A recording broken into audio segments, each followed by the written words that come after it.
Καλώς ήρθατε στο Open House Athens 2021. Το Open House είναι μια αρχιτεκτονική γιορτή για την πόλη, όπου το κοινό προσκαλείται σε δωρεάν ξεναγήσεις σε κτίρια με πλούσιο αρχιτεκτονικό ενδιαφέρον. Είμαι η Βασιλική και σήμερα βρισκόμαστε στη Βίλα 13, στο Κεφαλάρι, στην Κηφισιά, στο κτίριο το οποίο έχει σχεδιαστεί το 2019 από το αρχιτεκτονικό γραφείο Parthenios Architects. Στο κτίριο σήμερα θα μας ξεναγήσει ο project architect του κτιρίου, Πάνος Παρθένιος. Είμαι ο Πάνος Παρθένιος, αρχιτέκτονας στο αρχιτεκτονικό γραφείο Παρθένιος Αρχιτέκτονες και Συνεργάτες και καθηγητής στο Πολυτεχνείο Κρήτης, στην Αρχιτεκτονική Σχολή και διευθυντής του Εργαστηρίου Ψηφιακών Μέσων, DM Lab. Η κατοικία αυτή αποτελείται από μια συγκρότηση, ένα άθροισμα ουσιαστικά, τριών αναδιπλώσεων, τριών foldings. Η πρώτη αναδίπλωση, η οποία βρίσκεται στη νότιο-δυτική γωνία, ουσιαστικά περικλεί το χώρο του καθιστικού, του σαλονιού και τον υψίκορμο χώρο της τραπεζαρίας. Η δεύτερη αναδίπλωση ουσιαστικά περιλαμβάνει το κύριο υπνοδωμάτιο, το master bedroom, και δημιουργεί έναν εξωτερικό χώρο στεγασμένο, σκιασμένο, στο τελευταίο επίπεδο του κτηρίου. Και η τρίτη αναδίπλωση ουσιαστικά περιλαμβάνει τα τρία παιδικά υπνοδωμάτια. Η δεύτερη από τις αναδιπλώσεις ουσιαστικά γυρνάει την πλάτη της στον κύριο άξονα, στον δρόμο, στην κύρια είσοδο, ακριβώς για να σχηματίσει ένα μεγάλο μέτωπο, το οποίο όταν ανασηκωθεί επιτρέπει στον επισκέπτη να εισέλθει σε αυτόν τον χώρο. Άρα ουσιαστικά μας δημιουργεί τις προϋποθέσεις για να μπούμε στο σπίτι. Όταν ανοίξει κανείς αυτή τη μεγάλη πόρτα για να μπει μέσα, αμέσως θα αντικρίσει το κενό, θα αντικρίσει δηλαδή πάλι το φως και την διαμπερότητα που τέμνει το κτίριο ουσιαστικά στα δύο. Αυτός ο άξονας κίνησης ουσιαστικά έρχεται να τμήσει και τον άλλον άξονα, ο οποίος είναι ο διαμήκης άξονας και τρέχει από τη μία άκρη μέχρι την άλλη άκρη του κτιρίου ανοιχτός. Επίσης, η πρώτη αναδίπλωση ουσιαστικά σπάει λίγο τη σοβαροφάνεια που θα είχε αυτό το κτίριο εάν ήταν όλο με βάση τους κανόνες της ορθοκανονικότητας. Ναι, μεν προέκυψε με αφορμή ένα μεγάλο αρνητικό στοιχείο του συγκεκριμένου οικοπαίδου, το οποίο είναι ότι στην πιο καλή του πλευρά, εκεί που είναι όλη η θέα, έχει μια μεγάλη κολόνα της ΔΕΗ, ουσιαστικά προσπαθεί με αυτό το tilting της γωνίας να αποτρέψει την θέαση της κολόνας από το εσωτερικό.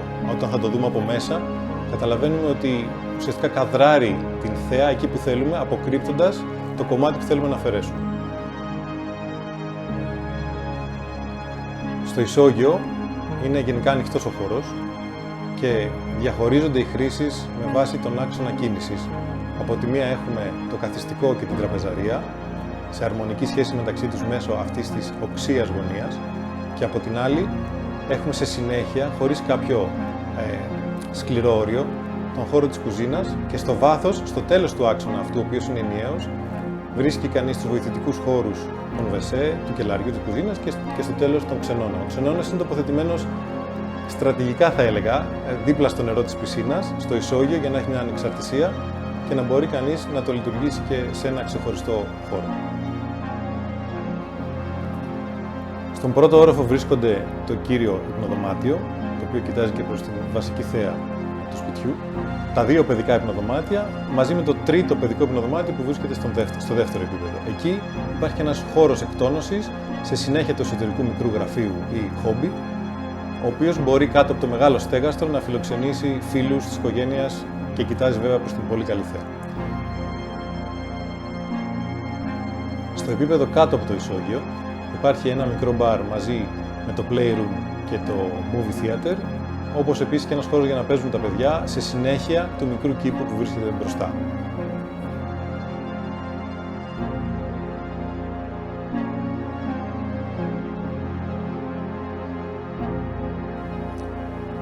Στον τόπο που ζούμε είναι πολύ σημαντικό, όπως ξέρουμε, το μέσα και το έξω πλέον, ειδικά τώρα που ζούμε το post-pandemic era, αλλά και από πριν, αυτή τη στιγμή που είμαστε στη Μεσόγειο και στην Ελλάδα, να συνδέονται με ενδιάμεσους χώρους. Να μην έχουμε σαφή όρια του μέσα και του έξω. Έτσι και λοιπόν και εδώ έχουμε προσπαθήσει, παρόλο που το οικόπεδο δεν είναι πολύ μεγάλο, να δημιουργήσουμε χώρους ενδιάμεσους και παράλληλα με αυτόν τον μεγάλο άξονα κίνησης, να δημιουργήσουμε το χώρο που περνάει η οικογένεια το μεγαλύτερο μέρος της ημέρας, την κουζίνα, σε άμεση επαφή συνεπίπεδα με ένα μεγάλο άνοιγμα με το χώρο τον εξωτερικό της πισίνας. Έτσι λοιπόν ενοποιείται το μέσα με το έξω, αλλά και με την αναδίπλωση που υπάρχει από πάνω δημιουργείται ένας χώρος σκίασης, γιατί είμαστε στο νότο και προφανώς πρέπει να είναι προφυλαγμένο.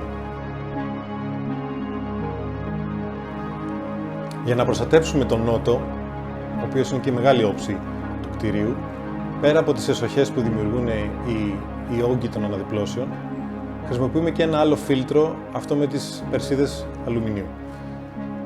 Οι περσίδες αυτές, οι οποίες δημιουργούν ένα layer προστασίας, στα επάνω επίπεδα προστατεύουν ουσιαστικά από τον ήλιο, στα κάτω επίπεδα, στη γη και στο όριο του οικοπαίδου, προστατεύουν από τα βλέμματα. Ουσιαστικά προστατεύουν την ιδιωτικότητα της κατοικίας. Ένα από τα στοιχεία στο εσωτερικό που μας δυσκόλεψε αρκετά, με την καλή έννοια, συνθετικά και κατασκευαστικά, ήταν η κεντρική σκάλα η οποία συνδέει το χώρο του ισογείου με το χώρο του πρώτου ορόφου. Εδώ θέλαμε να συνδυάσουμε το υλικό του ξύλου που κυριαρχεί ούτως ή άλλως στο επίπεδο του ισογείου με το σκούρο υλικό του μετάλλου, το οποίο να μην ήταν μόνο διακοσμητικό. Ουσιαστικά πέρα από τα σκαλοπάτια τα οποία στηρίζει το μέταλλο, έρχεται με τη μεγάλη επιφάνεια την κατακόρυφη να κρεμάσει όλη την κατασκευή από τον πάνω όροφο.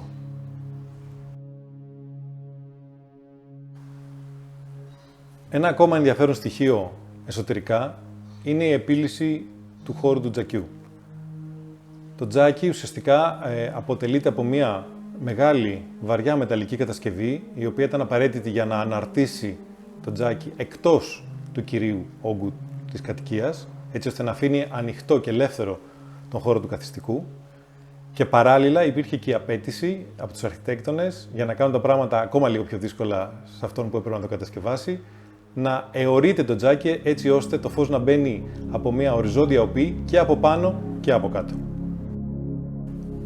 Ο χώρος της τραπεζαρίας είναι διπλού ύψους, είναι υψίκορμος για δύο λόγους. Ο ένας έχει να κάνει με το εξωτερικό, με το πώς ουσιαστικά θέλαμε η ανάπτυξη των όγκων της κατοικίας να εξελίσσεται διαδοχικά επάνω στο οικόπεδο, για να σε μεταφέρει από επίπεδο σε επίπεδο. Και ο άλλος έχει να κάνει με το εσωτερικό, που είναι ουσιαστικά ο σημαντικός ρόλος που παίζει η τραπεζαρία, ο χώρος της τραπεζαρίας μέσα στην κατοικία. Και αυτό τονίζεται και από το μεγάλο ύψος και από το κρεμαστό ιδιαίτερο φωτιστικό και τη μεγάλη τζαμαρία προς τα έξω, η οποία βέβαια για να προστατευτεί έχει ανάγκη από το φίλτρο των περσίδων αλουμινίου. Η κατοικία αυτή ενσωματώνει περίπου 350 τετραγωνικά μέτρα κύριας χρήσης και ακόμα 150 βοηθητικών χρήσεων. Ένα από τα μεγάλα στοιχήματα είναι πως σε ένα σχετικά μικρό οικόπεδο μπορείς να αναπτύξεις αυτά τα μέτρα που είναι αρκετά, αναγκαστικά σε 4 επίπεδα, αλλά βέβαια απ' έξω να μην νιώθει κανείς ότι αυτή είναι μια πολυκατοικία 4 επιπέδων. Οι αναδιπλώσεις, οι ξεχωριστοί όγκοι που ουσιαστικά σιγά σιγά μεγαλώνουν σε ύψος και ο χρωματισμός τους που είναι ουσιαστικά λευκός έναντι όλου του σκούρ background και της σκούρας βάσης, βοηθάνε αυτό το συγκρότημα να μοιάζει εξωτερικά ότι παρακολουθεί την κλίση του εδάφους, ήπια, και δεν καταλαβαίνει κανείς τα 4 επίπεδα, νιώθει ότι είναι σε 2 περίπου επίπεδα.